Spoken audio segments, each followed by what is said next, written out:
네, 오늘 함께 은혜를 나눌 말씀 보겠습니다. 창세기 12장 4절에서 9절 말씀 봉독해 올리겠습니다. 이에 아브라함이 여호와의 말씀을 쫓아갔고 롯도 그와 함께 갔으며 아브라함이 하란을 떠날 때에 그 나이 75세였더라. 아브라함이 그 아내 사레와 조카 롯과 하란에서 모은 모든 소유와 얻은 사람들을 이끌고 가나안 땅으로 가려고 떠나서 마침내 가나안 땅에 들어갔더라. 아브라함이 그 땅을 통과하여 세겜 땅 모래 상수리 나무 위에 이르니 그때에 가나안 사람이 그 땅에 거하였더라. 여호와께서 아브라함에게 나타나 가라사대 내가 이 땅을 내 자손에게 주리라 하신지라.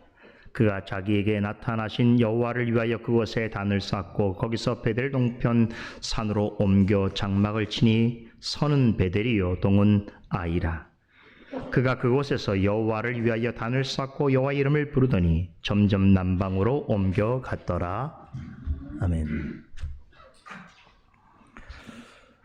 지난 두 주에 걸쳐서 창세기 12장의 첫 번째 단락이자 아브라함을 부르시는 첫 번째 장면이 되는 내용을 살펴보았습니다. 모세는 창세기 1장에서 11장까지에서 창조 이후에 인간의 끊임없는 반역에도 불구하고 하나님께서 이루시는 구원의 계획을 어떻게 성취해 가시는지에 관하여 전해 주었습니다. 이 커다란 이야기의 대단원의 막을 내리는 11장에서는 전반부에서 먼저 바벨탑 사건을 언급했습니다. 이 사건의 내막은 하나님을 떠난 인간들이 내가 하겠다, 우리가 하겠다라고 하는 내용으로 점철되어 있습니다. 그들은 자신들이 거처할 땅을 스스로 선정하여 거기로 옮긴 후에 거기서 자신들의 이름을 온 세상에 내고 온 지면에 흩어지는 것을 면하고자 여러 도시와 높은 탑을 건설했습니다. 그런 방식으로 이 땅에 철저하게 인간 중심의 인본주의 문명을 만들고 하나님이 필요 없는 인간 세계를 이루고자 했습니다. 하지만 그 결과가 어땠습니까? 하나님께서는 그들의 완악함과 교만함을 일거에 무너뜨리셨습니다. 그들의 언어를 혼잡케 하심으로 우리는 하나라는 구호를 가지고 그 생각을 실현하려고 했던 그들의 야망을 완전히 무산시키셨습니다. 그리하여 그들이 이루고자 했던 대역사는 더 이상 진행될 수 없게 되었습니다. 결국 애초에 흩어지는 것을 면하고자 했던 그들의 본래 의도와 정반대로 그들은 온 지면에 흩어지게 되었습니다. 이렇게 인간이 하늘에 있는 신의 문으로 들어갈 수 있다라고 하는 자만감을 드러낸 바벨탑의 건설은 하나님 없이 내가 하겠다, 우리가 하겠다라고 하는 그러한 인간의 의도는 끝내 실패할 수밖에 없으며 그런 생각을 가진 인간은 하나님 앞에서 스스로 멸망을 자초하는 어리석고 부패한 존재라는 것을 적나라하게 드러내고야 말았습니다. 이처럼 바벨탑 사건은 하나님을 거역하는 방식으로 인간이 도모하고 행하는 일이란 결국에는 혼잡과 혼돈이라고 하는 뜻을 가진 이 바벨이라고 하는 치욕스러운 이름을 얻게 될 뿐이고 마침내 하나님의 공의로우신 심판을 받게 될 것이라는 것을 명백하게 증거하고 있습니다. 자, 그런데 인류 전체를 대상으로 하는 이 마지막 이야기인 창세기 11장은 이런 절망스러운 이야기로만 끝나지 않습니다. 모세는 창세기 11장 후반부에서 두 개의 족보를 언급합니다. 셈으로부터 시작하여 아브라함에게 끝나는 족보 이야기를 전합니다. 모세는 바벨탑 사건이 보여주듯이 하나님을 향한 인간의 끊임없는 반역에도 불구하고 하나님께서 셈 계통의 한 가게를 통해서 인류를 구원하시려고 하시는 보다 정밀하고 확고한 하나님의 구원 계획을 제시하십니다. 다시 말해서 인류가 하나로 결속하여 하나님이 없는 문명과 세계를 이루겠다라고 하는 오만불손한 의도를 드러낸 인간들을 땅으로 흩으신 하나님께서는 이제부터는 셈의 후예인 아브람과 그 후손을 통해서 스스로는 절대 구원에 이를 수 없는 인간을 어떻게 구원하시는가를 온 세상을 향하여 만민을 향하여서 설명하고 설득하시는데 그 첫 번째 역사로 소개하는 것이 하나님께서 아브람을 부르시는 내용입니다. 이렇게 인류의 고대 역사를 마무리하는 11장은 셈의 계보 중 아브람이 속한 가문과 가족을 전하는 족보 이야기로 마칩니다. 그리고 나서 하나님의 새로운 구원의 역사의 기원을 알려주고 있는 12장은 인류 구원을 위해서 하나님께서 아브람을 택하여 부르시는 장면으로 시작되는데 이 내용이 지난 2주간 살펴본 12장 1절로부터 3절에 나옵니다. 하나님께서는 이 내용에서부터 타락한 인간을 죄와 죽음에서 구원하시고자 하시는 인류 구원에 관한 기본적인 틀을 구체적으로 제시하십니다. 그것이 지난주에 말씀드린 숫자 775라고 하는 숫자에 잘 담겨 있습니다. 12장 1절에서 3절에 담겨 있는 하나님의 기쁘신 뜻을 이해하려면 이 숫자를 기억해야 한다고 말씀을 드렸죠. 첫 번째 7은 무엇입니까?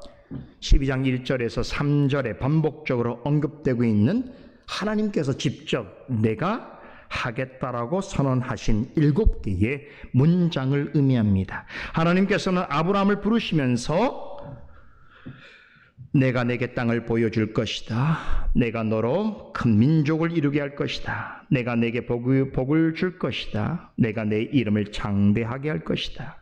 내가 축복하는 자에게 내가 복을 내릴 것이며 너를 저주하는 자에게는 내가 저주할 것이다.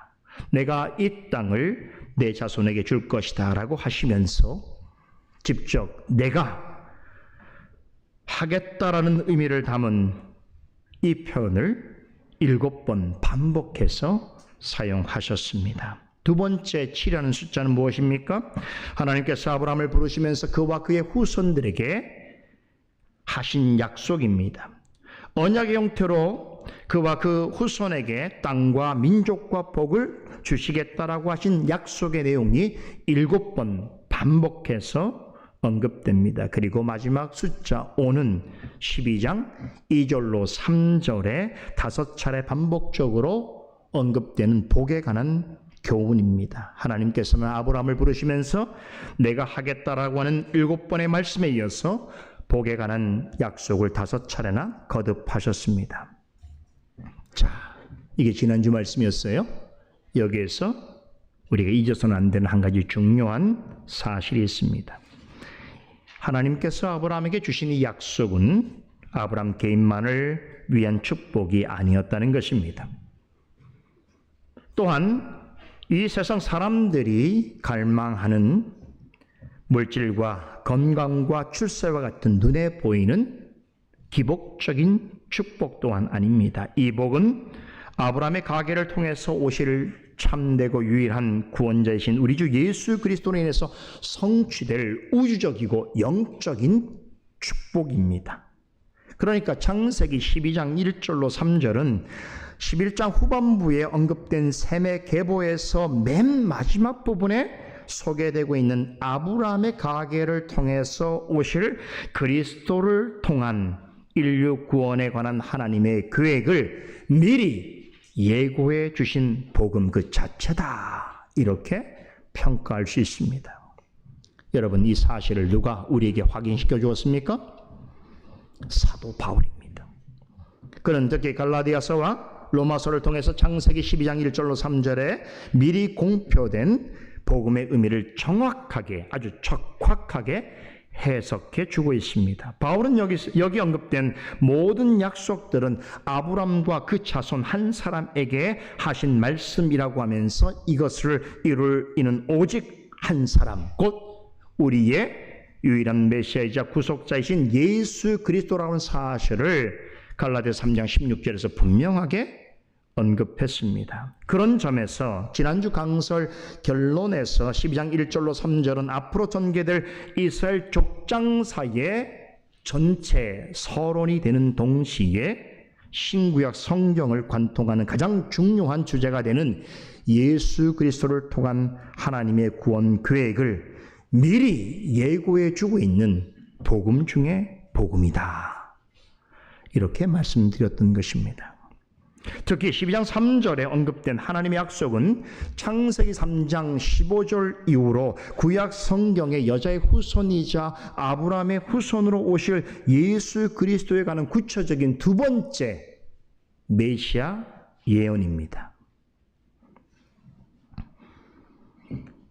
바로 그분의 완전한 구속을 통해서 이루어질 하나님의 새로운 구원 역사를 예표해 주고 있는 참 복음이 되는 것입니다. 그래서 지난주 강설은 창세기 12장 1절로 3절에 담겨있는 이 놀라운 영적 의미를 간파한 종교개혁자 마르틴 루터의 말을 전하면서 마쳤습니다.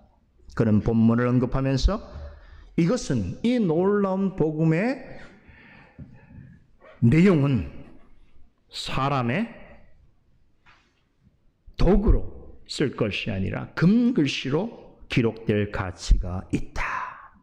그리고 이것은 모든 사람들의 언어로 격찬받아 마땅한 말씀이다 라고 했습니다. 왜 그렇습니까?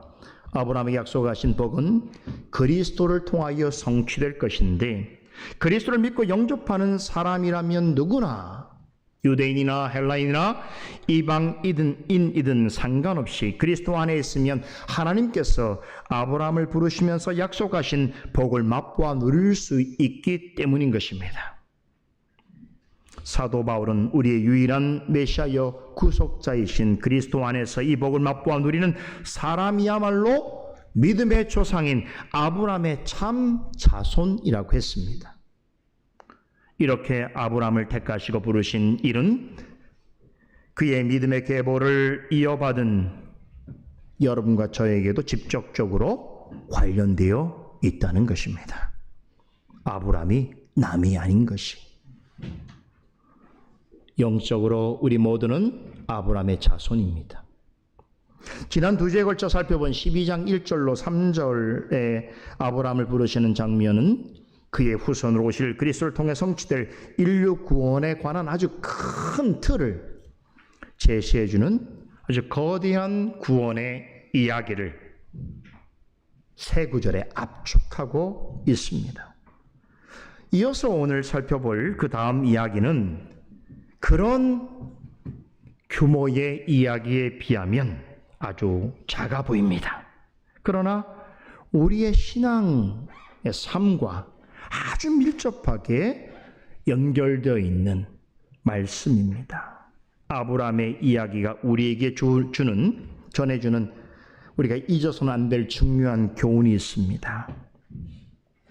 하나님 앞에서 우리 각자는 모두가 또 다른 아브라함이라는 것입니다.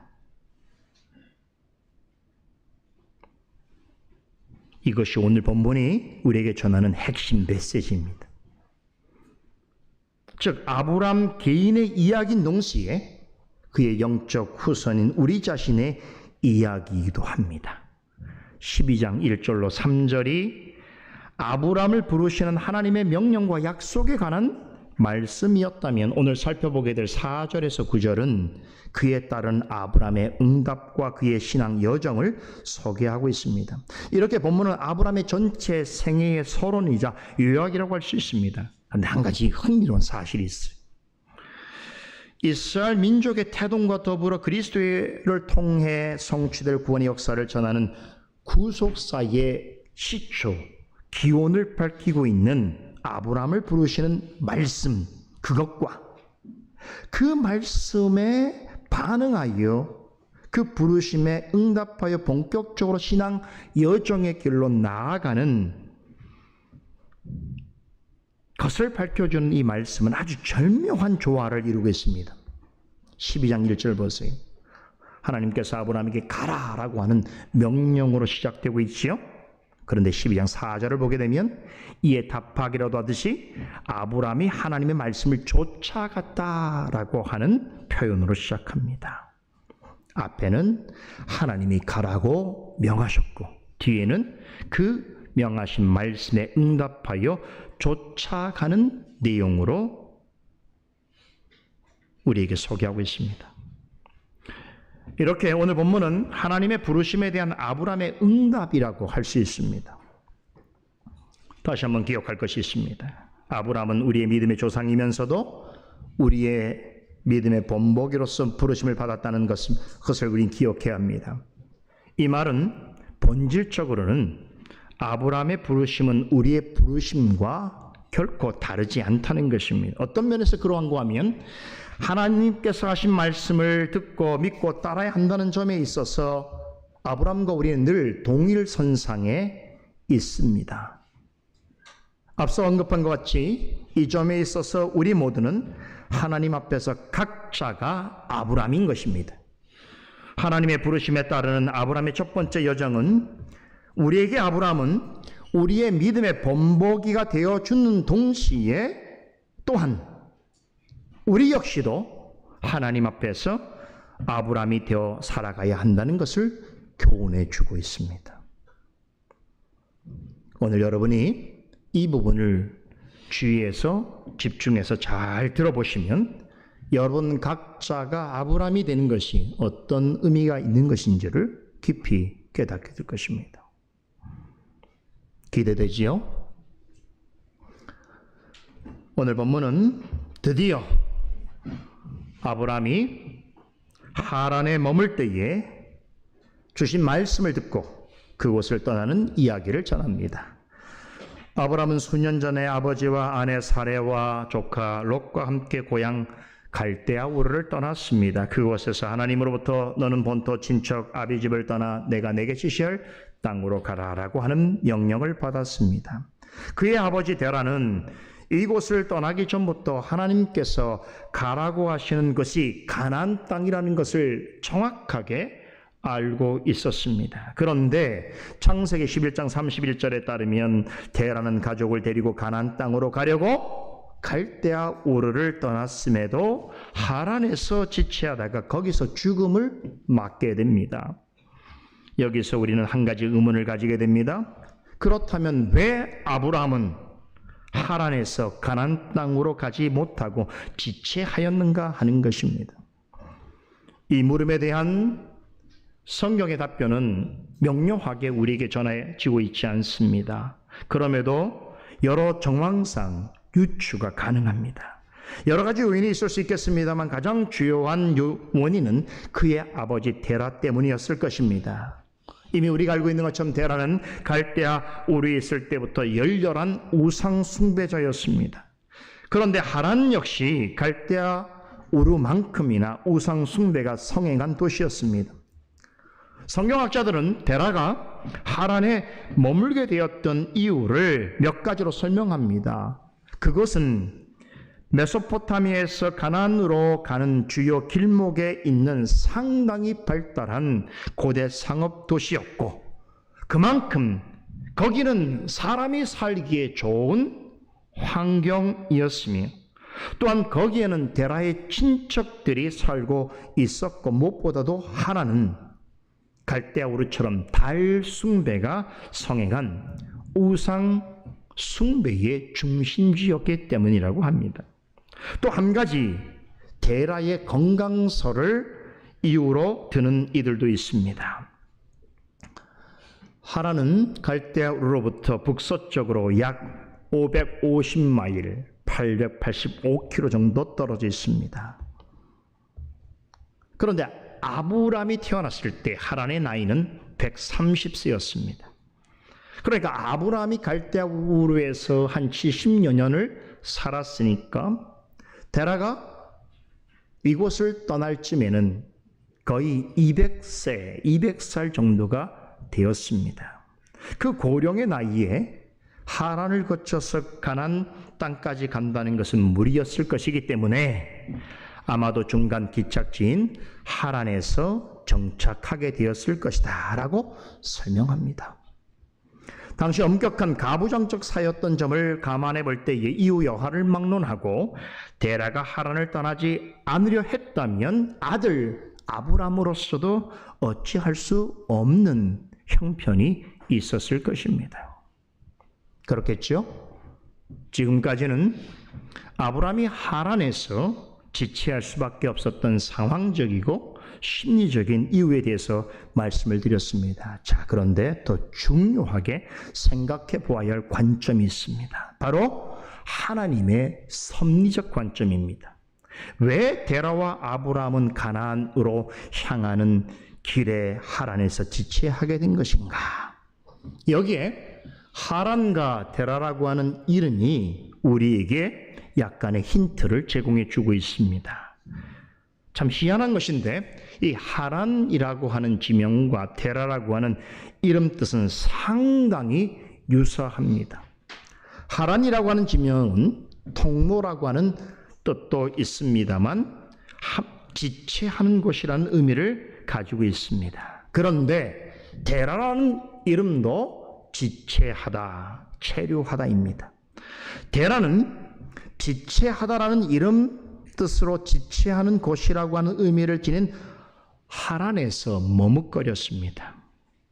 데라는 하란이 하나님이 가라고 하신 목적지가 아닌 줄 알았으면서도 그곳에서 주저앉았습니다. 창세기 11장 28절에 따르면 데라가 갈대아 우르를 떠나기 전에 하란이라고 하는 지명과 동일한 이름을 가진 그의 아들 하란이 갈대아 우르에서 죽었습니다. 데라는 그 아들의 죽음을 목격한 후에 곧장 갈대아 우르를 떠납니다. 아마 자신의 사랑하는 아들이 죽은 그 땅에서 부모보다 먼저 자식이 죽은 그 환경에서 돌연 새로운 곳을 향하여 가는다는 것은 그런 부모의 마음을 어느 정도 이해할 수 있겠지요? 그런데 그 데라 역시 어떻게 됐습니까? 자신의 죽은 아들, 그 아들과 같은 뜻을 가지고 있는 지명에서 그도 죽고 맙니다. 아들 하란의 죽음을 보고서 떠난 하란에서 그도 죽음을 맞게 된 것입니다. 참 히브리어가 갖고 있는 이 독특한 하나님의 뜻을 전하는 방식이 있어요. 모든 게 그렇진 않아요. 모든 이름과 지명에 다 어떤 의미론적인 해석을 하긴 어렵습니다만 그러나 이렇게 매우 특별하고 독특한 방식들이 있습니다. 특별히 하란과 데라가 그런 관계를 맺고 있습니다. 그래서 이제 히브리인들이 이 말씀을 읽을 때는 우리보다 훨씬 더 가깝게 하나님의 섭리를 이해하게 되는 방식인 것이죠. 그들이 사용한 언어 속에 담겨있는 그 의미가 이미 이 본문이 무엇을 말하려고 하는지를 끄집어낸다는 것을 그것은 감각적으로 본능적으로 아는 것이죠. 그런데 우리는 해석을 통해서만 이해할 수 있는 부분입니다.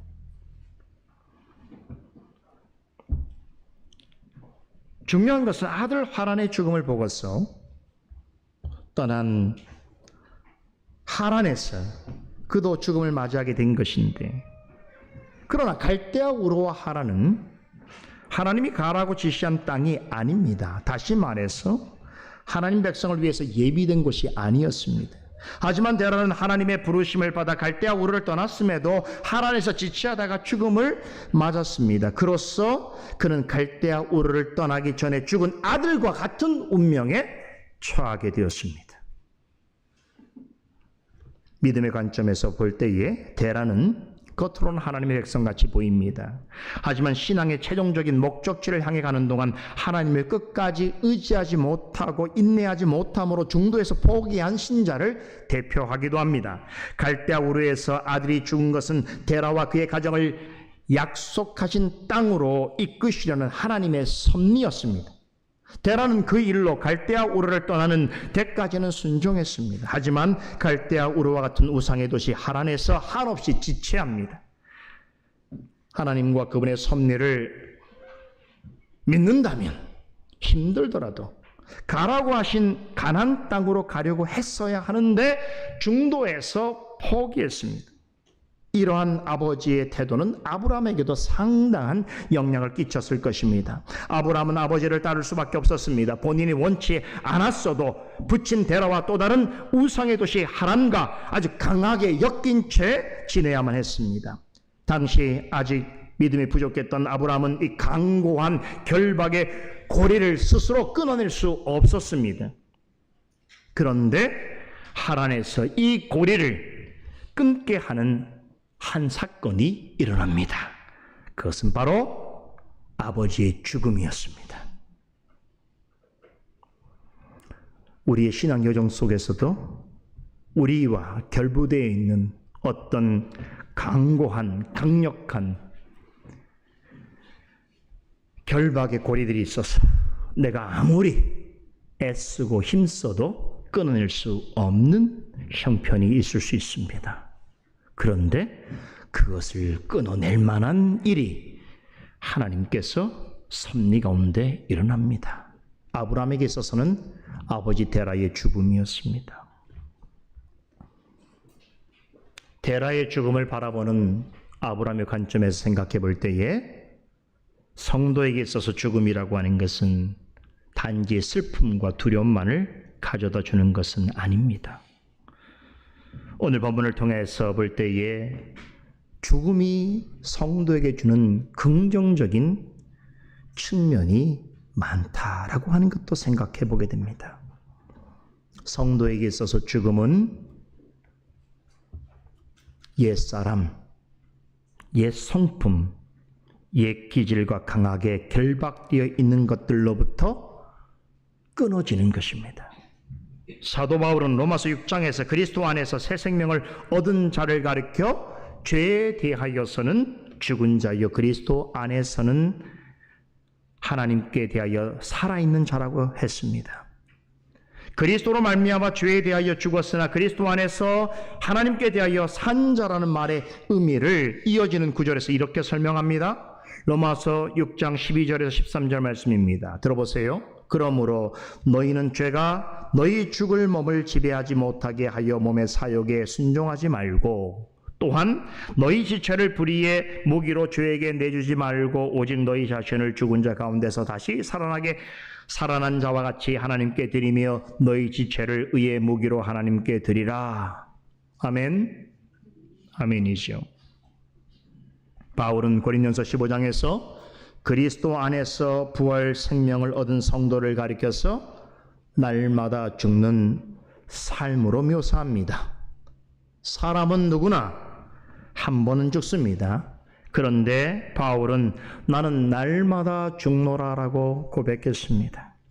날마다 죽는다라고 하는 말은 진짜 죽으려고 노력한다라고 하는 의미가 아니겠지요. 이 말은 그리스도 안에서 날마다 자기를 부인하고 자신의 십자가를 짊어지고 그리스도와 함께 고난을 받으며 늘 항상 깨어있어 자신의 타락한 본성과 죄악된 것들과 싸우고 하나님이 기뻐하시는 의를 행하며 어떠한 고난과 역경이 있을지라도 하나님으로부터 멀어지지 않으려고 애쓰며 그럴수록 하나님을 더 의지하고 하나님께로 더 가까이 나아가는 삶을 뜻합니다. 그것이 나는 날마다 죽노라라고 하는 고백에 담겨있는 의미인 것입니다. 바울은 이에 대하여 성도라면 날마다 바라보아야 하는 날마다 죽는 삶이요 동시에 그리스도 안에서 날마다 살아있음을 경험하는 부활신앙이라고 강조합니다. 나에 관하여 죄에 관하여 날마다 죽어야 그리스도 안에서 하나님에 대하여 날마다 사는 부활의 신앙을 날마다 경험하고 살아갈 수 있다는 것입니다. 그런데 안타깝게도 데라에게는 이런 믿음과 확신이 없었습니다. 만일 아브라함이 그런 아버지와 아버지만을 의지했더라면 그 역시 데라와 같은 운명을 맞이했을 것입니다. 부르심을 받아도 세상에서 지체하고 방황하다가 목적지로 나아가지 못했을 것입니다. 그러나 아브라함에게 있어서 아버지의 죽음은 그와 관련된 모든 불신앙적인 결박의 고리들을 단번에 끊어내는 기회가 되었습니다. 데라가 가나안으로 가는 중에 하란에서 지체하다가 허무하게 죽음을 맞게 된 것은 그의 불신앙 때문이었습니다. 하지만 하나님은 그의 죽음을 통해서 아브라함을 향한 섭리를 이루셨습니다. 아브라함은 아버지가 죽자 즉시 하란을 떠나 하나님께서 약속하신 땅을 향하여 나아갑니다. 잘 보세요. 우리가 이 대목만 여기까지만 보면 하란을 떠나서 가나안 땅으로 향하는 것은 누구입니까? 아브라함의 판단과 선택이라고, 그의 의지라고 말할 수 있습니다. 하지만 이것은 사람의 관점에서 보는 것이죠. 사도행전 7장에 보면 이와 관련된 스데반 집사의 설교가 나옵니다. 여기 아주 중요한 설명을 덧붙입니다. 우리가 인간의 관점에서 볼 때는 아버지 죽자 하란에서 가나안 땅으로 가게 된 그 모든 결정은 아브라함이 스스로 내리고 스스로 의지로 행한 것이라고 볼 수 있는데, 그래서 아브라함의 믿음을 배우자라고 말할 것인데, 이스라엘 백성을 향하여서 스데반이 행한 마지막 유언 같은 그 설교에서 그는 아브라함의 예를 들면서 이 모든 일에는 하나님의 주권적인 섭리가 있었음을 설명합니다. 사도행전 7장 2절로 4절에 언급되어지는 스데반이 전한 아브라함에 관한 설교를 한번 들어보십시오. 여러분 부형들이여, 들으소서. 우리 조상 아브라함이 하란에 있기 전 메소포타미아에 있을 때에 영광의 하나님이 그에게 보여 이르시되 내가 내 고향과 친척을 떠나 내가 내게 보일 땅으로 가라 하시니, 아브라함이 갈대아 사람의 땅을 떠나 하란에 거하다가 그의 아버지가 죽음에, 자 여기 중요해요. 자 여기까지 우리 지금 다 들은 바죠.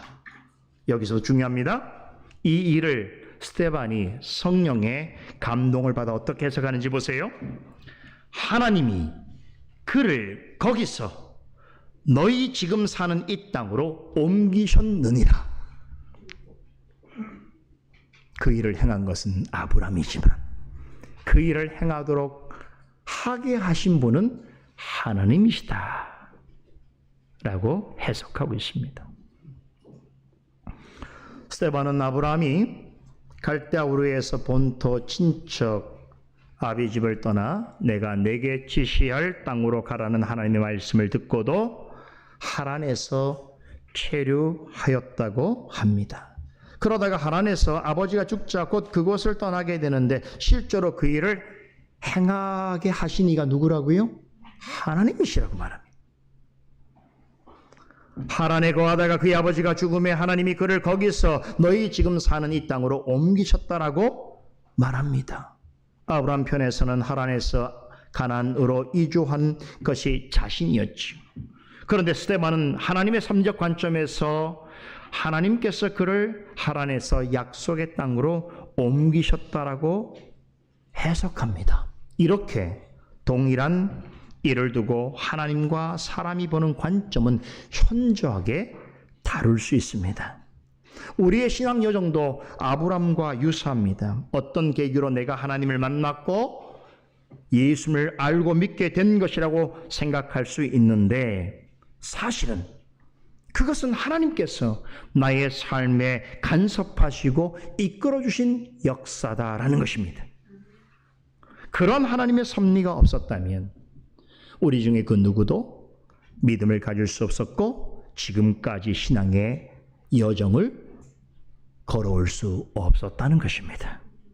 나는 지극히 손이 안으로 굽는 방식으로 항상 나의 판단과 나의 의지를 존중하는 태도로 내가 했다, 내가 하나님을 알게 됐고 내가 예수를 고백했고 내가 교회를 선택했고 내가 지금 이 자리까지 있게 하는 중요한 원인이 나의 판단과 결정과 의지에 있다라고 우리는 늘 생각하지만, 그러나 하나님의 관점에서 볼 때는 그 일은 하나님께서 하신 거예요.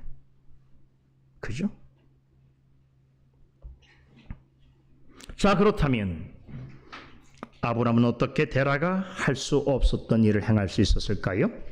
여기에 신약 성경의 히브리서 기자는 그 답을 이렇게 제시합니다.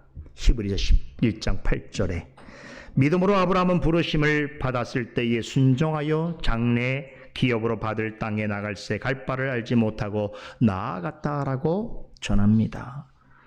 여러분, 데라도 하나님의 약속을 들었습니다. 하지만 그는 믿음으로 그 약속을 받아들이지 않았습니다. 갈대아 우르를 떠나 하란에까지 이뤘지만 더 이상 나아갈 생각을 못했습니다. 말씀드렸죠? 하란은 갈대아 우르만큼이나 번창한 도시였고 사람들이 살만한 것이었어요. 고대 많은 사람들이 유입되던 경제와 삶이 부요한 그런 도시였습니다. 그런데 그런 곳을 굳이 떠날 이유가 있을까요? 또 한편 데라는 이제 나이가 많이 들었습니다. 그리고 가나안까지 가기는 육체적으로 힘들다고 판단했을 수 있습니다. 그래서 자신의 이름 그대로 그곳에 체류했습니다. 그 결과 목적지를 향하는 도중에 죽음을 맞이하고 맙니다. 하지만 아브라함은 본토 친척 아비집을 떠나 내가 내게 지시할 땅으로 가라는 말씀을 믿음으로 받아들였습니다. 참 이것은 인간적인 관점에서 볼 때는 이 명령은 너무나 이해하기 어렵고 불합리합니다. 사람의 상식과 이성으로 전혀 맞지 않습니다. 그럼에도 아브라함은 말씀에 순종했습니다. 히브리서 기자는 아브라함이 믿음으로 행했다라고 합니다. 그런데 여러분, 이 믿음은 어디에서 난 것입니까? 아브라함에게서 나온 것입니까? 이 믿음은 하나님이 주신 것입니다. 아브라함은 보통 사람이라면 도저히 이해할 수 없고 용납할 수 없는 것을 하나님이 주신 믿음으로 받아들이고 순종할 수 있었습니다. 믿음의 정도에는 차이가 있을 수 있지만 아브라함이 갈대아 우르를 떠나게 된 일이나 잠시 하란에서 체류하다가 가나안 땅으로 나아가게 된 일은 하나님께서 그에게 주신 믿음으로 행한 것입니다. 믿음이 없이는 하나님을 찾을 수도 하나님께로 나아갈 수도 없거니와 하나님을 기쁘시게 하는 일을 행할 수 없습니다. 아브라함처럼 우리의 신앙 여정은 하나님께서 주신 믿음으로 행해져야 합니다. 인간적인 생각과 경험을 고집하면서 해서는 하나님의 부르심에 합당한 삶을 살아갈 수 없습니다. 히브리서 기자는 하나님으로부터 인정받을 만한 아브라함의 모든 행위는 믿음으로 행한 것이라고 하면서 이 믿음으로 순종한 그의 행위에 대하여 찬사를 보냅니다. 이게 히브리서 11장이에요. 믿음은 하나님께서 주신 것이고 아브라함은 다만 그 믿음에 따라 행한 것임에도 불구하고 그의 전생을 마치 하나님이 주신 그 믿음으로만 산 것처럼 그를 높여 칭찬합니다. 이게 믿음의 신앙의 여정을 산 사람의 결국에 대한 하나님의 보상입니다. 그 과정에서는 많은 허물과 많은 어려움이 있었어도 그 삶의 결국이 아브라함처럼 하나님이 목적하신 곳을 끝까지 순종하여 나아가게 된 자의 삶에 대하여 하나님께서는 성경 기자들을 통해서 그의 삶은 믿음으로 행해진 것이라고 격찬하고 칭찬합니다. 바로 이것이 하나님의 자녀를 향한 지극히 자애롭고 긍휼이 풍성하신 하나님 아버지의 마음인 것입니다.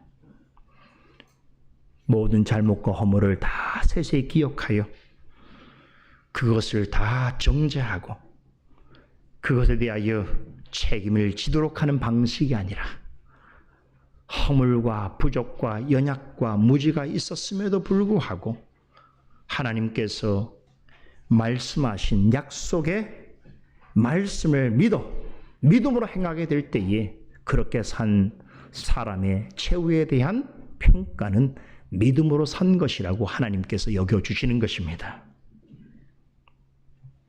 본문은 하나님이 주신 믿음으로 행하는 것이 구체적으로 무엇을 의미하는지를 설명하는 것으로 시작합니다. 그것은 하나님의 말씀을 쫓는 것입니다.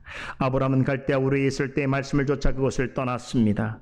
하란에서도 마찬가지입니다. 이스라엘 곳에 대한 아무런 정보도 없고 하나님의 약속이 어떤 식으로 이루어질지에 대한 아무런 보장도 없는 상태에서 오직 말씀만 의지하여 먼 길을 떠난 것입니다. 히브리서 11장 8절의 말씀대로 하나님의 부르심을 받았지만 갈 바를 알지 못하는 중에 떠났습니다.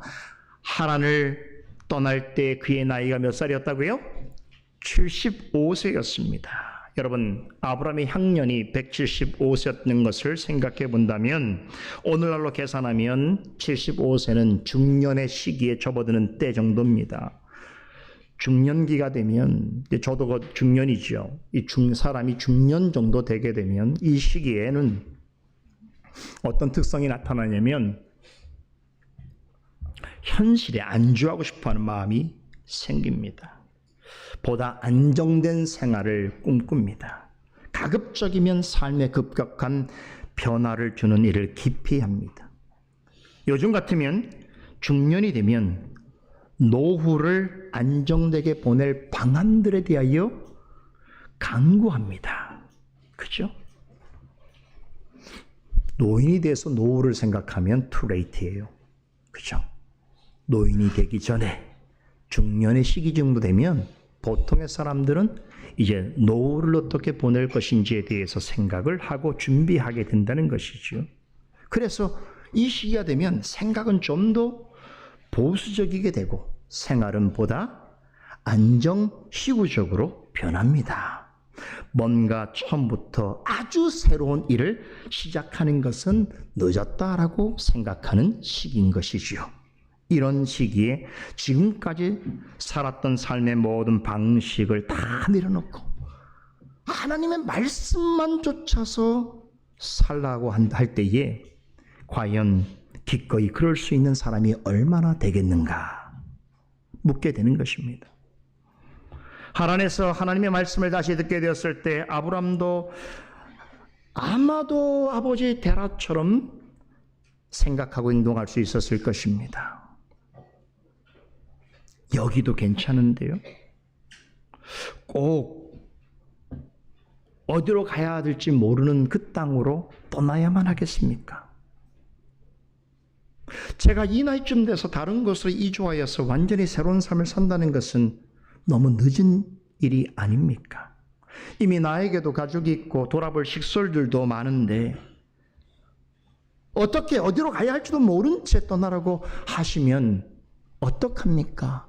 라고 하는 물음과 의문을 갖지 않았을까요?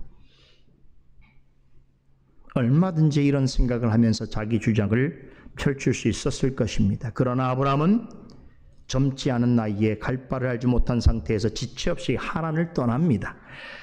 이때 하란에서 모은 모든 소유와 얻은 종들까지 다 데리고 떠났습니다. 여러분, 이게 굉장히 특별한 의미가 있는 말씀이에요. 하란은 아브라함에게 있어서는 새로운 기회의 땅이자 제2의 고향 같은 곳입니다. 여기에 체류하면서 아브라함은 많은 재산을 불렸습니다.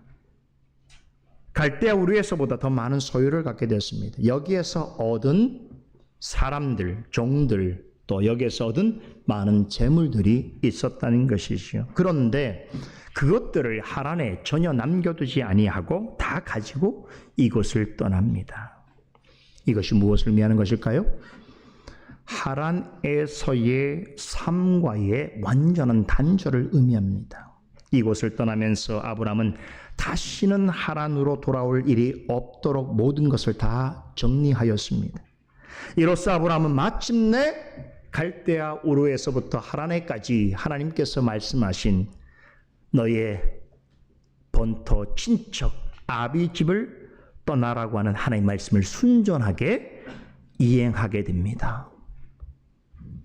앞서도 설명했지만 하란은 메소포타미아와 가나안을 잇는 중심대로 있는 상업과 무역이 발달한 도시입니다. 이런 곳에서 터를 잡고 안정된 생활을 하는 사람이 단번에 모든 것을 단절하고 떠나기란 결코 쉽지 않습니다. 하지만 아브라함은 자신의 마음이 다시는 하란으로 향하는 일이 없도록 다시는 그곳을 생각하게 되지 않게끔 그곳에 아무것도 남겨두지 않았습니다. 이처럼 하나님의 부르심에는 과거로부터 지금까지 나에게 익숙했던 생활들로부터 가감한 단절이 요구되어지는 측면이 있습니다. 그러나 그렇다고 해서 하나님께서는 우리가 감당하지 못할 어떤 가혹한 일을 항상 요구하시는 분이 결코 아니십니다. 우리를 부르실 때에 우리가 감당할 수 없는 것들만 하나님께서 일부러 요구하시는 분이 아니라는 점입니다. 그런 하나님으로 단정하시면 안 됩니다. 하나님께서는 아브라함과 그 자손에게 축복을 주시겠다고 약속하셨습니다. 그러나 그렇다고 해서 하란에서 그가 얻은 모든 소유를 다 내버리고 떠나라고 명하지 않으셨습니다. 여러분, 이런 역사는 우리가 과거에도 있었죠. 하나님께서는 이스라엘 백성이 출애굽할 때에도 애굽에서 노예 생활하면서 그들이 얻은 모든 것들을 다 가지고 가도록 허용하셨습니다. 이스라엘 백성이 70년 동안 바벨론 땅에서 지내면서 모은 것들도 고국으로 귀환할 때에 가져가게 하셨습니다. 만약에 그곳을 떠난다고 하더라도 해서 그 모든 것들을 다 버리고 떠나라고 하셨다면 어떤 일이 벌어졌을까요? 하나님을 따르기도 전에 더 큰 실망과 좌절에 빠져들었을 것입니다. 하나님은 절대로 우리를 악으로 빠지도록 시험하지 아니하십니다.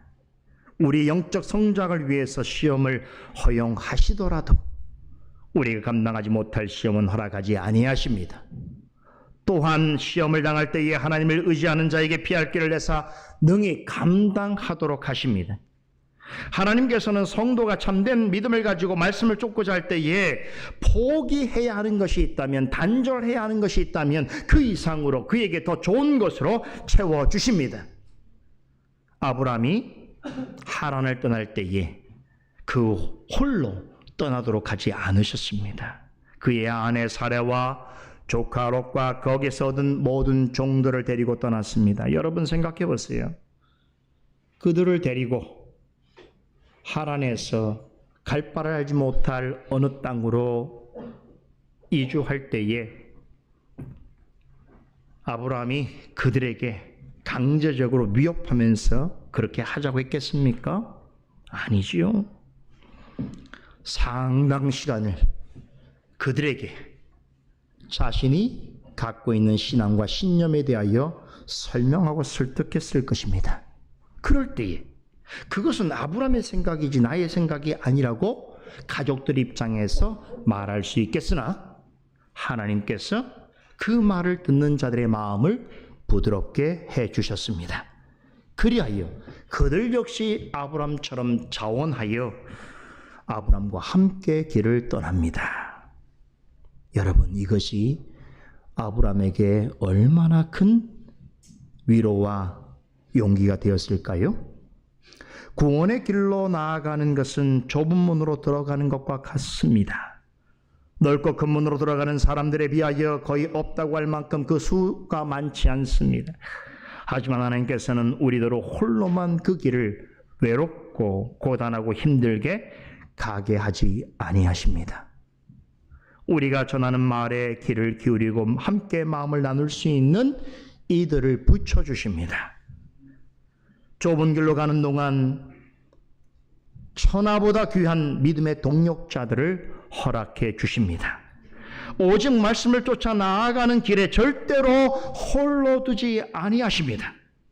하나님께서 함께 하시는 이들을 곁에 두게 하시고 그들을 통하여 그 가는 길에 위로와 용기를 얻게 해 주십니다. 아브라함에게도 이런 하나님의 은혜가 절대적으로 필요했었더라면 하물며 우리에게는 더 필요한 일이 아니겠습니까? 그지요? 그래서 여러분, 지금 예배를 드리고 있는 이 자리에 있는 바로 우리 주변에 있는 우리의 모든 믿음의 동력자들은, 우리의 가족과 우리 성도들은 바로 내 자신을 위하여 이 좁은 길로 가야 하는 부르심을 받은 나를 위하여 하나님께서 베풀어 주신 은혜의 선물이요 국률의 그릇인 줄로 믿으시기 바랍니다.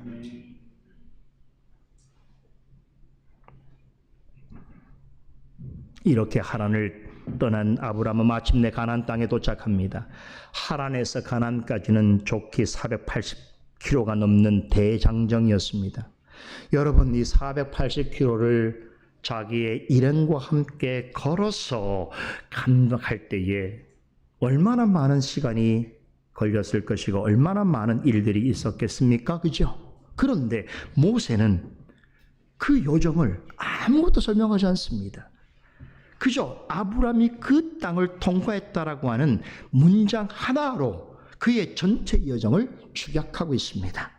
이 긴 여정을 단숨에 마치 지나온 것처럼 평온합니다. 이 모습은 그 자체로 이 땅에서 참된 믿음을 가지고 말씀을 쫓아 영적 순례자의 삶을 살아가는 모습이 어떠한가에 대하여 명징하게 보여주고 있습니다. 순례자는 아무 곳이나 떠돌아다니는 사람이 아닙니다. 머무르던 곳을 떠나서 또 다른 목적지를 향하여 여행 중에 있지만 분명한 목표와 비전을 가지고 목적지에 다다를 때까지 온갖 어려움과 난관이 있어도 침체하지 아니하고 갖가지 세상이 주는 쾌락과 즐거움에 주의가 산만해지지 아니하고 그런 것에 물들지 않고 좌로나 우로나 흔들리지 아니하고 앞만 보고 뚜벅뚜벅 전진해 갑니다.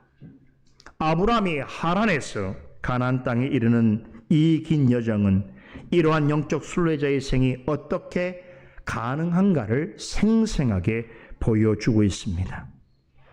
하나님께 받은 말씀을 가지고 믿음으로 쫓는 자의 삶이 무엇인가?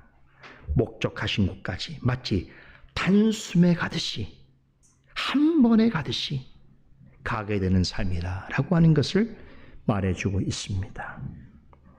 가는 길이 좁고 협착하여 사람이 많이 찾지 않을지라도 필요할 때마다 함께하는 사람을 덧붙여 주시고 그리고 피곤하고 힘들 때마다 하늘로부터 위로와 용기와 안식을 공급해 주십니다.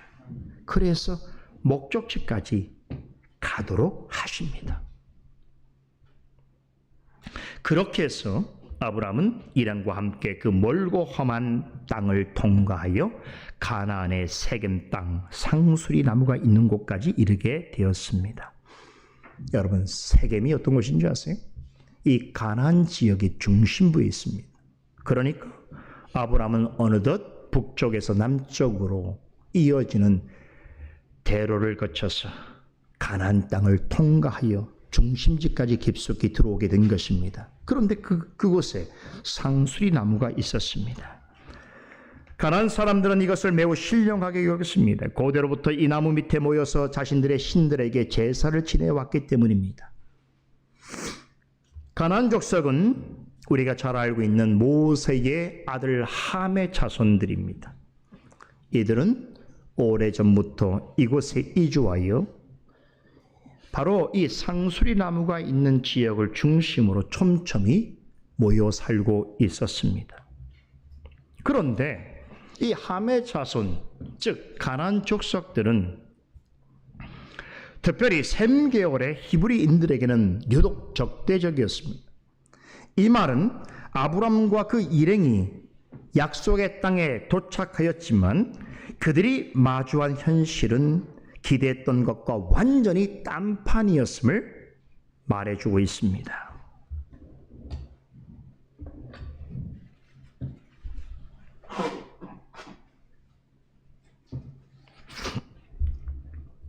그 땅에는 가나안 사람들이 많았습니다. 그러나 그 누구도 아브라함의 일행에 대해서 호의와 친절을 베풀지 않았습니다.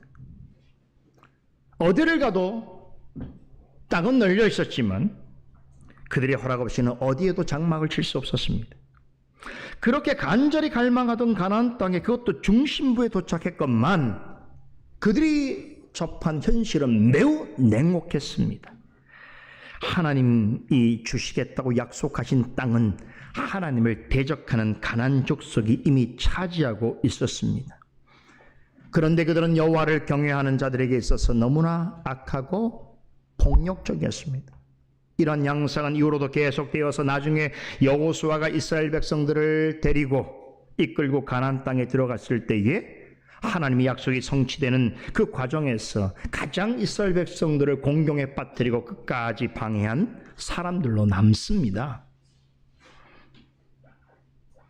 그들이 거슬러 올라가서 아브람을 처음 만났을 때에 그들은 아브람과 그 일행이 그 땅에 정착하는 것에 대하여 못마땅히 여겼습니다.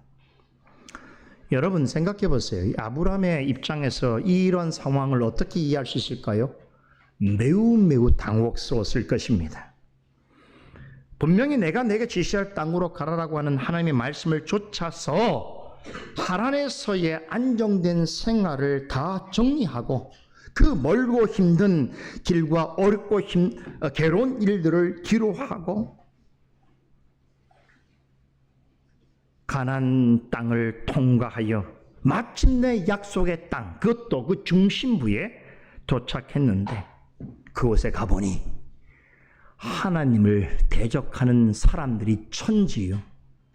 그들은 아브람과 그 일행에 대해서 조금 더 호의를 베풀지 않고 그들이 발붙일 땅은 어느 곳에도 없었다는 것입니다. 오직 하나님을 믿고 따른 자들에 대해 적대적이고 폭력적인 사람들만 넘쳐났습니다. 풍부한 식물과 평안한 안식은커녕 냉대와 핍절만이 가득했습니다. 여러분, 하란에서 그들이 경험한 삶과는 비교가 되지 않을 정도로 대단히 열악하고 불안정했습니다. 아브람은 가나안 땅에 도착한 후에 그 어디에서도 경험해보지 못한 홀대와 불안을 경험해야 했습니다. 끝까지 이 땅에서 정착할 곳을 찾지 못한 아브람과 그 일행은 이제 그 땅에서 유랑자처럼 이곳저곳을 떠돌다가 결국 가나안 사람들을 피하여 산지로 들어가서 임시 거처를 마련하게 됩니다. 그러다가 조금씩 남아 하게 되는 것이죠. 여러분, 만약에 이 같은 상황이 내가 처해야 할 현실이라면 여러분 어떤 생각을 하겠습니까? 그런데 우리도 실제로 아브람 같은 그런 경험을 할 때가 있습니다. 하나님의 말씀을 믿고 따르기만 하면 분명히 더 좋은 일이 일어날 것 같고 더 좋은 기회가 올 것이라고 기대합니다. 이것은 신앙 안에서도 인지상정입니다. 그런데 때로는 전혀 생각지 못한 일들을 마주할 때가 있습니다. 하나님을 믿으면 만사형통까지는 아니라 하더라도 일이 좀 풀려져야 되고 문제가 좀 해결되어야 되고 전보다는 나아질 것이라고 기대하는데 오히려 하나님을 믿는 일 때문에 억울한 일이 생기고 어려움을 당하고 고난을 받는 일이 발생하기도 한다는 것입니다. 이것이 믿는 자들의 삶의 현실입니다. 그렇죠. 그럴 때마다 우리는 생각하잖아요. 기도가 부족한가? 정성이 부족한가? 하나님 앞에 내가 뭐 잘못한 게 있는가? 내가 좀 기억지 못하고 회개하지 못한 것이 있는가? 생각하게 되는 것이죠. 믿는 자라도 곤란과 근심과 불안을 느끼게 되는 것이죠. 반면에 하나님의 존재를 부인하고 대놓고 하나님을 거역하는 사람들, 그러면서도 하나님을 믿는 자들을 온갖 일로 괄시하고 조롱하는 그런 자들은 어떻습니까? 자신들이 원하는 이상의 성공을 거두고 아무런 근심이 없이 늘 평안해 보이고 하는 일마다 형통하고 번창하는 것을 목격하게 됩니다. TV 속에 나오는 하나님을 믿지 않는 사람은 다 행복해. 그죠? 내가 직장에서 만나는 하나님을 믿지 않고 교회를 다니지 않는 사람은 다 일이 잘 되는 것 같아. 웬일이야 도대체 이게? 도대체 나는 뭐야? 하나님을 믿는데, 하나님 믿어서 여기까지 왔는데 도대체 내 삶은 왜 이 모양이야? 근데 하나님 믿지 않는데 왜 저렇게 잘 되는 거야? 라고 하는 생각을 하게 된단 말이에요. 시편 13편에 신이 이런 갈등 때문에 어떻게 고백했습니까? 내가 원래 하나님 앞에는 경건한 자이나 하나님을 믿지 않는 자들의 형통함을 보게 될 때에 내 발이 미끄러지는구나, 실족 가운데 빠지게 되었구나 라고 고백하게 되지 않았습니까? 아무리 믿음이 있고 신앙이 깊어도 이런 일을 목도하게 될 때에 우리 연약함이 표출되게 되어 있는 거예요. 그렇죠? 집안 식구들이 있어요. 그런데 대부분은 교회를 다니지 않아요. 하나님을 믿지 않아요. 그런데 그 중에 나처럼 소수의 몇 사람이 열심히 교회를 다니고 있어요. 하나님을 믿고 있어요. 그런데 저들은 잘 되는 것 같아요. 무슨 일을 해도 잘 돼. 나는 무슨 일을 해도 안 되고 근심이 있어. 여러분, 이런 상황을 경험해 본 적 있습니까? 지금 아브라함이 지금 그런 상황인 거예요.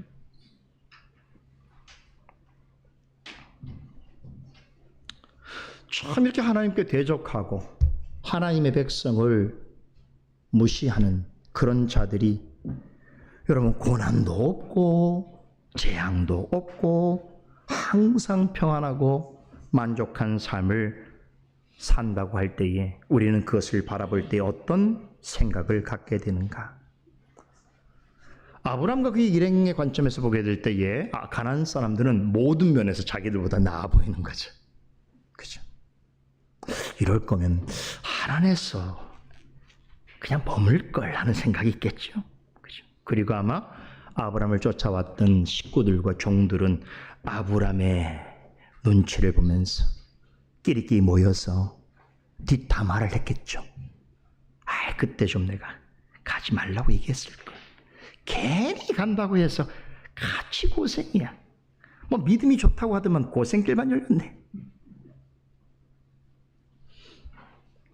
성경에는 이렇게 사람의 생각으로 이해하기 어려운 일들이 많이 나옵니다. 그 대표적인 이야기를 하나 해보겠습니다. 바로 우리 다윗을 한번 생각해 보십시다. 다윗이 15세 때 기름 부음을 받았죠. 앞으로 이스라엘 왕이 될 것이라고 하는 기름 부음을 받습니다. 그리고 이스라엘의 왕위에 오른 것이 30세예요. 그런데 그의 황금 같은 청년 시기 동안 그는 10여 년 동안 도피 생활을 하게 됩니다. 우리가 모두 아는 것처럼 사울의 시기로 인해서 사이기도 했던 다윗을 죽이고자 맹렬하게 추적합니다. 반대자들의 끈질긴 위협이 계속됩니다. 그래서 결국에는 유대 지역에 머물지 못하고 여러 이방 땅과 또 광야 여러 동굴을 전전하면서 도망자의 삶을 살아야 했습니다. 그런데 놀라운 것은 뭔지 아세요? 다윗의 일생에 있어서 이 기간이 그에겐 가장 거룩하고 신실한 믿음을 가졌던 때라는 말이에요. 가장 좋은 믿음을 가지고 있었던 때예요.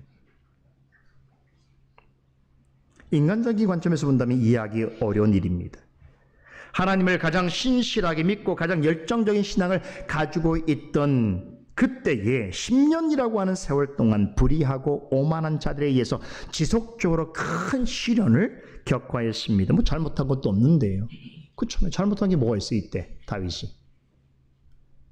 그런데 인간적 관점에서도 얼마나 불행입니까? 그렇죠. 얼마나 억울한 일이. 그러나 믿음의 관점에서 본다면 다윗의 도피 생활은 그에게 있어서는 축복의 시간이었습니다. 혹독한 연단의 시간을 통해서 그는 하나님을 마주할 수 있었습니다. 광야에 있어서 홀로 하나님과 대면하는 시간을 통해서 그의 영혼이 하나님을 더 깊이 바라고 생각하게 되었습니다. 그리고 그곳에서 하나님의 마음에 합한 자로서 더 강하고 겸손하게 빚어가시는 하나님의 손길을 경험하게 됩니다. 그 기간 동안 하나님의 나라를 통치하는 왕으로서 마땅히 갖추어야 할 신앙과 순종을 배우게 하셨습니다. 가장 잘 나갈 때 인생의 밑바닥을 경험하게 하심으로 하나님 앞에서 겸손할 뿐만 아니라 백성의 눈높이에서 그들의 마음을 헤아릴 줄 아는 넓고 깊은 인격의 소유자로 성장하게 하셨습니다. 그렇죠? 여러분, 다윗이 도피 생활하기 전에 백성들이 다윗을 뭐라고 말했습니까? 사울은 천천밖에 되지 않으나 다윗은 만만이라고 했어요. 그를 칭송하고 많은 사람들이 다윗을 찾고 있는 이때에 그가 광야로 도망가게 된 거죠. 여기를 보게 되면 사람들은 실패한 인생이고 좌절된 인생으로 봤을 텐데, 여러분, 이렇게 낮아지는 삶을 통해서 그가 하나님께서 부르신 그 직분을 감당할 수 있는 자로 하나님께서 조련하신 것입니다. 이렇게 사람마다 하나님께서 하나님 편에 서야 되는, 하나님 편에서 마땅히 가져야 되는 그 믿음과 성품을 단련시키기 위한 광야가 있어요. 그 광야로 부르시면 광야에 서야 되는 거예요. 두려워하지 마세요. 성경에서 광야는 하나님을 독대하는 시간입니다. 신앙이 깊어지는 시간입니다. 하나님 앞에 쓸만한 자로 성장하는 시간입니다. 하나님께서는 이렇게 당신의 자녀들에게 어려움과 고난을 허락하시는 그런 일에 있어서도 하나님의 기쁘신 지혜와 섭리가 있음을 믿으셔야 합니다. 아브라함에게도 마찬가지입니다. 가나안 땅은 기대한 것과 완전히 달랐습니다. 이 땅의 중심부로 다가갈수록 괴롭고 힘들고 신세 한탄할 일들이 기다리고 있었습니다. 결국 그 땅 어디에도 정착하지 못하고 이리저리 유랑하다가 생각지도 못한 곳으로 이주하게 됩니다. 그럼 왜 하나님은 말씀을 쫓아 이곳까지 단숨에 달려온 아브라함에게 이런 시련을 주시는 것일까요? 이에 대해서 칼빈 목사님은 그의 창세기 주석에서 가나안 땅에서 생각지 못한 일을 겪게 된 아브라함의 심경과 그럼에도 그 같은 시련을 허락하신 하나님의 뜻에 관해서 이렇게 설명합니다. 제가 인용해 보겠습니다. 칼빈 목사님이 주석에 그립니다. 아브라함은 생각하기를 이제야 나는 가장 방탕한 사람들의 손에서 시달리도록 버림을 받았구나.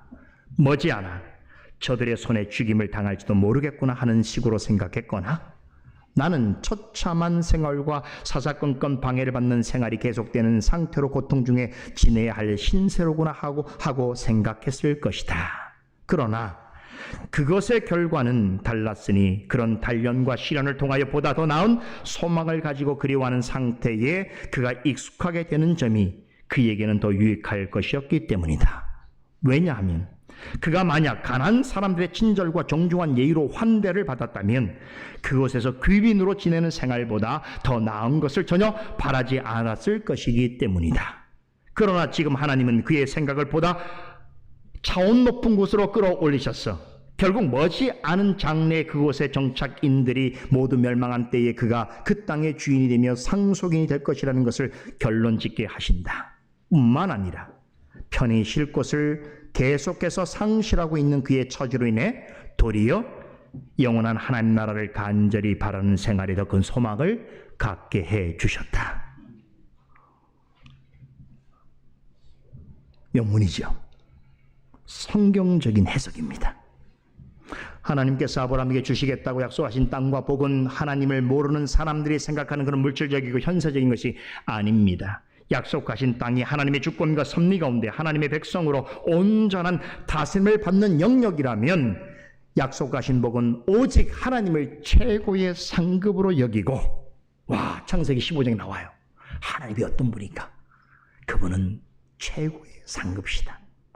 그 하나님으로 여기고 그리스도 안에서 하나님이 주시는 평안과 안식을 맛보아 누리는 것이 바로 약속하신 복입니다.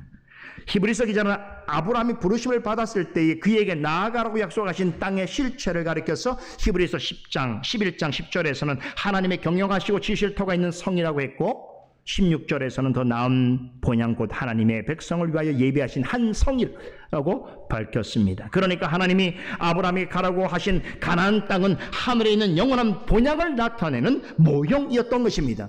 이런 이유로 스데반 집사는 사도행전 7장 설교에서 아브라함이 갈대아 사람의 땅을 떠나 하란에 거하다가 그 아비가 죽음에 그 하나님이 그를 거기서 너희 시방 거하는 이 땅으로 옮겼지만 여기서 발붙일 만큼도 유업을 주지 아니하셨도다라고 전합니다. 무슨 뜻인지 아시겠지요? 하나님께서 아브라함더러 가나안 땅으로 가라고 하셨지만 정작 그곳에 도착했을 때에 발붙일 만큼의 땅도 허락하지 아니하셨다라고 스데반 집사가 지금 해석하는 거예요. 왜 그렇습니까? 그렇게 하심으로 모든 믿는 자에게 유업으로 주시고자 하는 하나님 나라를 더욱 소망하게 하시기 위해서다라는 것입니다. 그런데도 아브라함이 처한 현실은 지금 변한 것이 없습니다. 여전히 외롭고 힘들고 불안한 상태에 있었습니다. 가나안 땅에 도착한 이후로 하루도 평안할 날이 없었습니다. 현실은 처참하고 미래는 암담했습니다. 즉 신약 성경의 내용처럼 과거에 있었던 그 역사적 구약의 사건들을 시간이 지나서 성령 하나님께서 그 사건의 의미를 해석해 주는 눈으로 보자면 여기 어떤 의미가 있는지를 우린 간파할 수 있지만 지금 이 현실에 살고 있는 사람들은 이 해석은 알 수가 없기 때문에 여전히 불안하단 말이에요. 여전히 힘든 상태에 있다는 것이죠. 우리의 삶도 마찬가지예요. 지금 일어나는 일이 시간이 지나서 하나님의 관점에서 어떻게 해석할지 우리는 모르기 때문에 불안한 거죠. 어려운 것이죠. 그렇죠. 그런데 하나님이 그 불안한 현실 속에, 미래가 암담한 현실 속에 그냥 내버려 두시는가? 마치 모든 희망이 사라지고 낯선 땅에서 외톨이처럼 덩그러져 마치 버려진 채 있는 듯한 상황이 계속되었습니다. 그렇게 아브라함은 무엇을 해야 할지, 어디로 가야 할지 아무런 생각도 할 수 없을 때에 그렇게 자신에 대해서 절망하고 현실에 대해서 불안해하고 있을 때에 하나님께서 그에게 찾아오십니다. 그리고 내가 이 땅을 내 자손에게 주리라 라고 하신 약속의 말씀을 다시금 들려주십니다. 여기서 먼저 여호와께서 아브라함에게 나타나셨다라고 하는 이 말씀에 주목해 볼 필요가 있습니다. 이 말씀은 하나님께서는 당신의 백성이 있는 곳이라면 어디서든지 계시는 분이시라는 사실을 명확하게 말씀해 주고 있습니다. 아브라함이 갈대아 우르와 하란에 있을 때뿐만 아니라 가나안 땅에도 하나님은 여전히 계시고 있었던 것입니다. 여러분, 하나님은 우리가 기쁘고 즐거울 때만 우리와 함께 하시는 것이 아닙니다. 우리가 낭망하고 괴로워할 때도 우리와 함께 하십니다. 그렇다면 하나님이 우리와 함께 하신다는 것을 우리는 어떻게 알 수 있는가? 다시 말해 하나님께서 우리에게 하늘의 위로와 소망과 확신을 주시는 가장 효과적인 방편은 무엇인가? 바로 말씀을 통해서입니다. 하나님께서는 말씀으로 아브라함에게 임재하셨습니다. 그리고 말씀으로 그를 이곳으로 부르신 이유와 목적을 다시 깨닫게 해 주셨습니다. 말씀을 통해서 내가 너의 모든 형편을 알고 있을 뿐만 아니라 너와 항상 함께 하고 있음을 깨닫게 해 주신 것입니다. 하나님께서는 자신이 하고자 하시는 일에는 절대로 실수가 없으시며 당신의 자녀가 가장 힘들고 비참한 중에 있을 때에도 지극히 크신 사랑과 공유를 베풀어 주심으로 일으켜 세워주시고 마땅히 가야 할 목적지를 향하여 힘있게 나아가도록 반드시 도우십니다. 그제서야 아브라함은 가나안 땅에서 자신이 가장 먼저 해야 할 일이 무엇인지를 깨닫게 됩니다. 그것은 자신을 위하여 땅을 사거나 자신을 위하여 거처를 마련하는 것이 아니었습니다. 그렇다고 가난한 사람들의 틈을 비집고 들어가서 그들과 함께 어울리는 것도 아니었습니다. 하나님께서 가라고 하신 땅에서 그가 가장 먼저 해야 할 일은 여호와를 위하여, 하나님을 위하여 장막을 짓고 제단을 쌓는 것이었습니다. 하나님의 말씀을 전해 들은 아브라함은 그 길로 베델 동편에 있는 산지로 가서 그곳에서 장막을 치고 제단을 쌓습니다. 여러분, 장막과 제단이란 말을 주목해 기억하시기 바랍니다. 이 말에는 두 가지 공통점이 있습니다. 첫째는 세상과 분리된 것을 의미합니다. 곧 하나님의 거룩하심과 하나님의 백성의 성별됨을 나타냅니다. 둘째는 하나님의 임재와 그분과 영적인 교통이 이루어지는 신령한 장소를 의미합니다. 아브라함은 이 두 가지 목적을 이루기 위해서 가난한 사람들이 모여 사는 중심지로부터 벗어나서 산지로 거처를 옮깁니다. 하나님은 가나안 땅에 어디에도 계시는 줄 그는 알고 있었습니다. 그럼에도 그가 중심부에서 산지로 거처를 옮기게 된 것은 잠시 동안이라도 세상과 분리되어 오직 하나님께만 집중해야 할 필요가 있었기 때문입니다. 그런 점에서 산은 하나님께로 나아가 예배하기에 최적의 장소였습니다. 거기서 아브라함은 먼저 장막을 쳤습니다. 장막은 이 세상에서 하나님의 부르심을 받아서 영적 순례자로서 살아가는 성도들의 삶을 상징합니다. 영적 순례자는 세상을 통과해야 되지만 세상과 동화해서는 안 됩니다. 세상 속에 있더라도 세상과 구별되어 있어야 합니다. 이렇게 세상에서 영적 순례자의 삶을 살아가는 성도가 여호와 하나님을 위하여 할 수 있는 가장 우선되고 가장 고귀한 일이 무엇인가? 그것은 바로 세상과 구별되어 하나님께서 받으실 만한 예배를 드리는 것입니다. 이를 위해 아브라함은 장막을 지은 후에 제단을 쌓았습니다. 제단은 하나님을 경외하는 마음으로 예배하는 삶을 상징합니다. 가나안 중심부에도 신에게 제물을 바치는 제단이 있었습니다. 아까 세겜 땅 상수리 나무, 거기는 오랫동안 신에게 제사를 드리는 제단으로 사용되던 신령한 장소로 여겨지던 곳이었습니다. 그런데 아브라함은 그곳에서 제사하지 않습니다. 산지로 옮겨가서 하나님께 제단을 쌓습니다.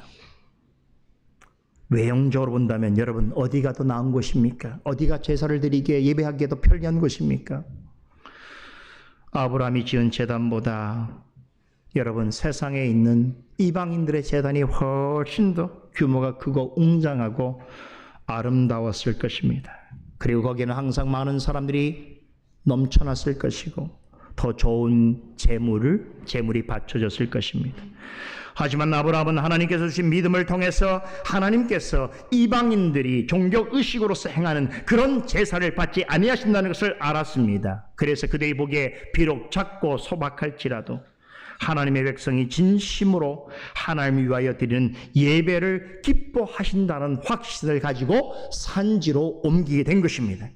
그러기에 아브라함은 어디를 가든지 어디에 장막을 치든지 간에 그곳에 제단을 쌓고 오직 하나님을 위하여 예배를 드렸습니다. 아브라함은 훗날 사무엘이 전한 순종이 제사보다 낫고 말씀을 듣는 것이 순양의 기름보다 낫다라고 하는 이 말씀, 그리고 예수님께서 말씀하신 대로 하나님은 영이시니 신령과 진정으로 곧 성령과 진리로 예배하는 것이 하나님이 받으시는 참 예배라는 이 말씀을 역사상 가장 먼저 실천에 옮긴 성도입니다. 그럴지라도 세상의 관점에서는 아브라함은 성공한 사람이 아닙니다. 하나님의 말씀을 쫓아 하란을 떠나 가나안에 온 일을 두고 세상 사람들은 실패한 것이라고 말합니다. 하지만 하나님의 관점에서 본다면 완전히 상황이 다릅니다. 자신의 성공과 만족과 영광을 위하기보다 참된 믿음을 가지고 오직 말씀을 쫓아 여호와 하나님을 위하여 살기를 주저하지 않은 아브라함은 모든 믿는 자들의 본보기가 되었습니다. 우리도 하나님이 보시기에 기뻐하실 만한 영적 순례자의 삶을 살아가고 있는 각자 아브라함입니다. 믿으십니까? 여러분과 저는 하나님 앞에 아브라함입니다. 좀 지식이 모자르고 믿음이 부족해도 자신을 위하는 것이 아니라 오직 하나님을 위하여 장막과 제단부터 쌓는 아브라함 같은 아브라함이 되십시다. 기도하겠습니다. 거룩하신 하나님, 오늘도 우리에게 주신 말씀을 통하여서 그 오래전 이야기 속에서 성령께서 모든 시대를 관통하여 하나님의 택한 백성들에게 깨닫게 하시는 진리의 교훈을 전하여 주심을 감사드립니다. 우리 또한 하나님 앞에 부르심을 받은 아브라함 같은 인생이오니 이 말씀을 통하여 아브라함의 하나님 앞에서의 진실하고 또한 성장하는 그런 모습처럼 우리 역시 그런 모습으로 하나님 앞에 나아가는 아브라함들이 되게 하여 주시옵소서. 무엇보다도 우리의 삶 속에서 오직 하나님을 위하는 이를 가장 우선적으로 생각하는 아브라함이 되게 하여 주시옵소서. 예수 그리스도 이름으로 기도드리옵나이다. 아멘.